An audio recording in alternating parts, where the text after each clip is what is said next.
مخلصناش اكل. وقفت ايمان وبصيت له وقتها باندفاع. وانت كان عاجبك بساطة عليك ولا ايه؟ ولا يمكن كانت عاجباك اصلا وعايز تكمل مسايرة معاها؟ متزعلش. انا بصراحة مش عارفة انا قلت كده ازاي. انا كنت متعصبة من اسلوبها وانت كان ليك نصيب من عصبيتي. تتجوزيني؟ ايه العبط ده؟ انت تحدد يوم وتيجي لابس لبس رسمي وانا لابسه دريس، وتجيب بوكيه ورده احمر وشوكولاته كمان وتعرض عليا الجواز، ووقتها بقى اقول لك سيبني افكر. كمان بالله عليك لو كان مقلب انهي عشان انا جبت اخري. قاعد وجنب المأذون، ومن الجهه المقابله كان قاعد علي وزياد واصحابهم والقرايب. ابتسم المأذون وقتها في وش يوسف. رحبت بيه. اتفضل. دخلته اوضتها فاتكلم وقتها باعجاب. اوضتك حلوه. شكرا. وحشتيني. قالها بنبرة مشتاقة. كان واسع والمطبخ كمان مساحته تحفة. هقدر أعمل فيه كل اللي أنا عاوزاه. والأحلى من كل ده هيكون بيتنا لوحدنا. ما تيجي نتجوز بجد يا يوسف؟ أسف، أول وآخر مرة أعمل كده. أكلوا وبعد ما خلصوا لينا تتجوزيني. لبست الحلو ولبست الفستان الخاص بالعزيز. اللحظة دي على رتم التليفون. أيوة يا أمي، محتاجة حاجة؟ تعال اطلع، عاوزاك ضروري. في حاجة ولا ايه؟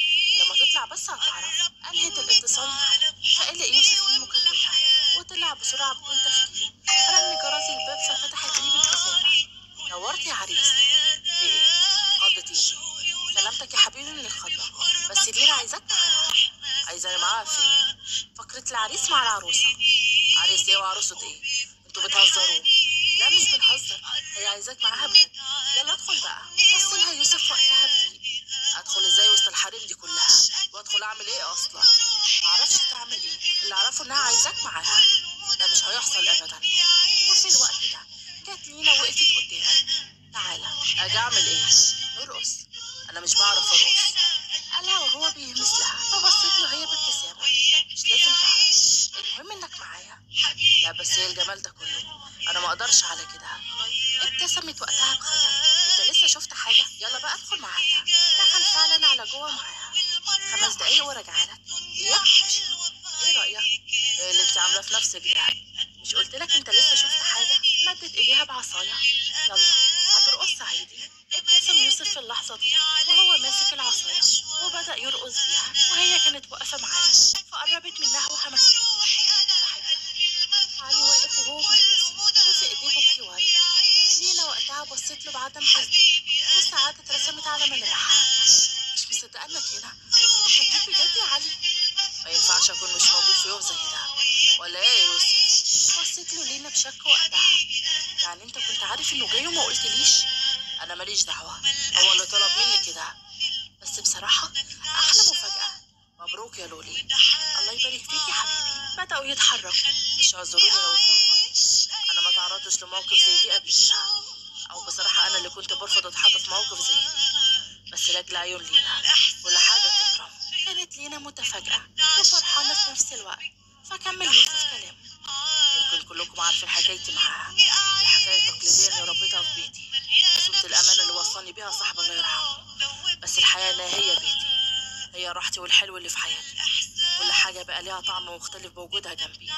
حتى المسؤولية مهما زادت كانت خفيفة دايما على قلبي طالما ليها وعشانها. على ايديها عرفت يعني ايه حب، معاها عرفت معنى الانبساط، لان قلبي مبسوط وهي جنبي، وعيوني بتتبسط لما بتشوفها. انا ممتن ليها لانها خلت حياتي وردية، وانا متأكد ان من غيرها ما كنتش هكون ولا حاجة، لاني كنت دايما بسعى علشان اساعدها وبس. كنت بشيل مسؤولية فوق مسؤولية عشان خاطرها هي، عشان اكون قد حلمها. ضحك وقتها بصوت عالي وهو بيبص لها. وطلعت انا في الاخر حلمها. انا بحبك يا احلى جانب في حياة يوسف. حبيتك وانت صغيرة، وحبيتك وانت انسة جميلة، ودلوقتي بحبك وانت مراتي. بحبك يا سيدي. كانت بتسمع كلامه بتأثر شديد. انا وقتها ففتحت شهادة الباب. صعقت اول لما شافته بعد ما ظنت ان والدها رجع. خرجت من صدمتها على تعليقه الساخر ليها لما شاف تسريحة شعرها وهي عاملة قطتين شبه الأطفال. حلوة القطتين. حطت إيديها على شعرها فاستشفت قصد وقتها، فدخلت على جوه بسرعة بهروب منه. فابتسم هو وحط الأكياس على الأرض وقفل الباب ونزل. بص زيادة على التليفون وجه في عقله فكرة. بص حواليه وقتها في المكان فمسك تليفونه ودور على اسم شهد ما بين الأرقام. وسجله في تليفونه. وبعدين رجع التليفون مكانه تاني، لكنه اتضايق من تصرفه بعد كده فحذف الرقم خالص. وعارف ان حضرتك مش بترد حد محتاجك، وخصوصا اني لسه في البدايه ومعرفتش اروح لمين غيرك، وكان لينا نعمان فاضل. ابتسمت لينا لما شافت يوسف داخل بالورده اللي هي بتحبها، فقامت استلمت شهادتها من العميل. وبعد كده راحت ليوسف وقتها واتكلمت بنبره مهزوزه: فكرتك مش هتلحق. الحمد لله لحقت في الوقت المناسب. مبروك يا احلى باشمهندسه. شكرا يا معايا. وديت احمد لماما صح؟ شفت ماريا بقى ولا كانت نايمه؟ اكلته؟ غيرت له؟ ماريا ما سالتش عني؟ حيلك حيلك. وحضروا قهوه للكل واذنت ليهم عواطف بالخروج. حطت شهد الصينيه على الترابيزه وبدات تدي القهوه لكل اللي قاعدين، وقعدت جنب لينا وكانت بتبص لزياد بخجل، ولينا عينيها عليه علشان تشوف رد فعله. وفي اللحظه دي شرب زياد شويه فاشمئز من طعمها المالح، والوهلة فهم المقلب وبص لينا وقتها: اتلميتي عليها. اتفتحت لينا في الضحك فبص الكل عليهم بعدم فهم. مال يوسف وقتها على اخوه وسأله: في ايه؟ حط لي ملح في القهوة. شهقت عواطف وقتها وبصت لبنتها بخجل بسبب تصرفها.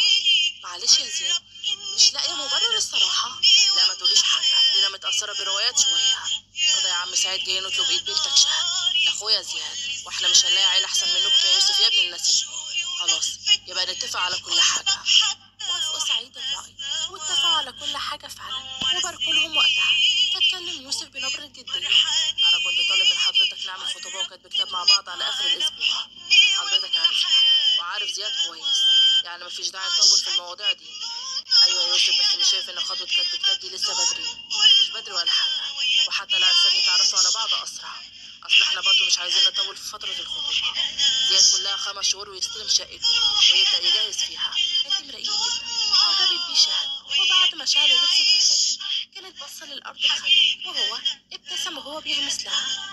هما بيقولوا ايه في المواقف دي؟ مش عارفة، ما جربتش قبل كده الصراحة، بس أنا حاسس إني عايزة أقول. عايز تقول ايه؟